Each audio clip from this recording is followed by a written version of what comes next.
दिव्य दरबार 7-8 तारीख को हुआ। 8 तारीख के शाम को मैंने कंप्लेंट दायर की पुलिस के पास में। 9 तारीख को प्रेस कॉन्फ्रेंस ली। इस प्रेस कॉन्फ्रेंस में ये सब जानकारी दी और इसी के साथ में बाबा को आह्वान दिया। उनको कहा कि आपके जो दावे हैं सीधे सीधे आप कहते हो कि लोगों के नाम आप बता सकते हो, उनके पिताजी का नाम बता सकते हो, उनकी उम्र बता सकते हो और उनके टेलीफोन नंबर बता सकते हो और घर की चीज़ें बता सकते हो। तो सीधा सीधा ये आह्वान उनको दिया कि हम ये आह्वान नागपुर के पत्रकारों के सामने कंडक्ट करेंगे। एक पंच कमेटी जो तटस्थ होगी उनके सामने ये कंडक्ट किया जाएगा।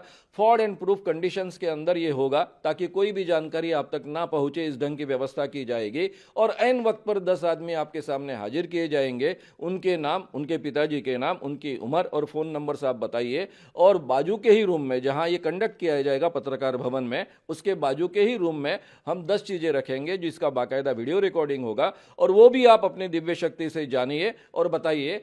2 बार ये कंडक्ट किया जाएगा क्योंकि पहली बार गलती हो सकती है, इसलिए रिपीटेशन की आवश्यकता है। और दिव्य शक्ति तो आप बार बार रोज उसका उपयोग करते हो, इसलिए आपको कोई प्रॉब्लम नहीं होना चाहिए। और दोनों बार अगर आप 90% से ज्यादा करेक्ट कहते हो तो अखिल भारतीय अंधश्रद्धा निर्मूलन समिति का 40 सालों से जो आह्वान दे रहे हैं उसका भी 30 लाख रुपए का पारितोषिक है, वो आपको मिलेगा। अगर आपको पैसे नहीं चाहिए तो वैसे ही आप आइए, केवल दिव्य शक्ति सिद्ध करने के लिए आइए। और 2 बार आप अगर ये सिद्ध कर पाए 90% करेक्ट, तो मैं आपके चरणों पर माथा टेकूंगा, आपसे माफी मांगूंगा और हमेशा के लिए अंधश्रद्धा निर्मूलन समिति का काम, जो समिति गए 40 सालों से काम कर रही है, कहती है कि हम धर्म के खिलाफ नहीं, भगवान के खिलाफ नहीं, लेकिन धर्म और भगवान के नाम पर जो लोगों के साथ में ठगी करते हैं, उनका शोषण करते हैं, उन लोगों के खिलाफ यह समिति काम करती है। और आज तक हजारों बाबाओं, मांत्रिकों, शरीर में देवी लाने वाले शरीरों यानी लोगों को और ज्योतिषियों को हमने एक्सपोज किया है, बड़ों बड़ों को नागपुर से खदेड़ा है।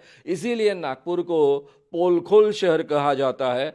ये समिति हम बंद कर देंगे, माफी भी मांगूंगा और समिति भी बंद करूंगा, ये जाहिर तरीके से कहा है। इसलिए अपने आप को वो शेर कहते हैं, उन्होंने आना चाहिए, नागपुर में आना चाहिए। हमारा कोई बंद कमरे का दरबार नहीं है, उनको सामना करना चाहिए। हमारा मुंह फट अपने कैमरे पर कोई भी चैलेंज कर सकता है। लाखों लोग आते हैं, लाखों लोग हमारे सामने दरबार बागेश्वर बालाजी के दरबार में बैठते हैं। वो आएँ, जो हमें प्रेरणा लगेगी वो हम लिखेंगे और जो कलमबद्ध करेंगे वो सत्य निकलेगा। हमें अपने इष्ट पर इतना भरोसा है, उनको आना चाहिए। हमारे जो बागेश्वर धाम सरकार के प्रति ये उठाए हुए हैं सवाल कि भाग करके चले गए, तो यहाँ पर 7 दिन की कथा थी, उसके साथ में दिव्य दरबार 2 दिन का था। अगर उनको उनका परीक्षा ही लेना था तो 2 दिन का दिव्य दरबार था, उस बीच में वो आ जाते। उसके बाद में भी 7 दिन की उनकी कथा चली, तो उन कथा के बीच में भी वो नहीं आए और उनके जाने के पश्चात उन पर अनेक सवाल उठाए जा रहे हैं। उन्होंने यहाँ तक भी कहा है कि भैया आप रायपुर आ जाओ, रायपुर में भी 20 और 21 आज और कल का दिव्य दरबार है, जाकर के वहाँ पर भी वो परीक्षण कर सकते हैं।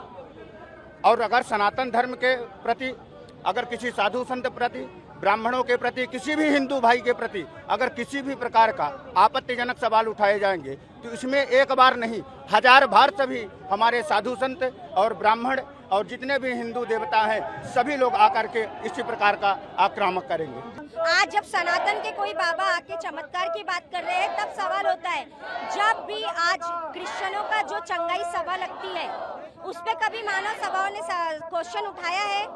मेरा ये सवाल है श्याम जी से, क्या उनने क्रिश्चियनों के चंगाई सभा पर एक भी सवाल उठाया है? वहाँ कैसे चमत्कार हो जाता है? वहाँ का चमत्कार जब आप कबूल करते हो तो जब सनातन धर्म की बात आती है तो आप सवाल कैसे कर सकते हो? मेरी ये मांग है कि आपको अगर सवाल उठाना है तो सभी धर्म पे उठाओ, फिर सनातन को टारगेट बनाने का या निशाना बनाने का आपको कोई अधिकार नहीं है। श्याम जी से मैं सवाल पूछती हूँ कि उनने क्रिश्चियनों की जो चंगाई सभा लगती है जिसपे अचानक लंगड़ा इंसान चल पलता दिखाई देता है टीवी पे, वो क्या सही में चमत्कार है?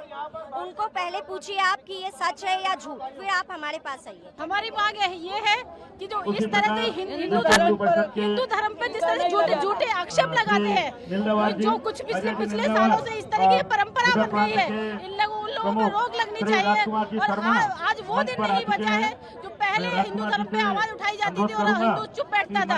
अब ऐसा नहीं है, अब हिंदू चुप नहीं, अब सब हिंदू संगठित है और ऐसे लोगों को जवाब देने के लिए सक्षम है। जब जब हिंदू आगे आए हैं तो बाकी धर्म वालों ने उनको पीछे किया है।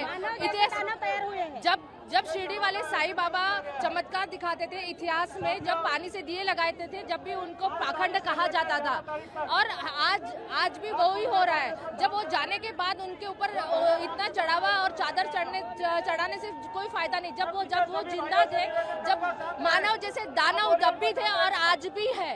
हमारे गुरुदेव ने पहले ही बोला था, उन्होंने सारे झूठे आरोप लगाए। पहले दिन ही उन्होंने बोला था कि 2 दिन की कथा कम होने वाली है, लेकिन वो जाने के बाद भी उन्होंने बोला कि भाग गए पाखंडी, उनको माफी मांगनी पड़ेगी गुरुदेव से। और मानव जैसे दानव, जो मानव रूप में दानव है, उनका नाश जरूरी है। भारत माता की जय, सन्यासी बाबा की जय, बागेश्वर धाम की जय।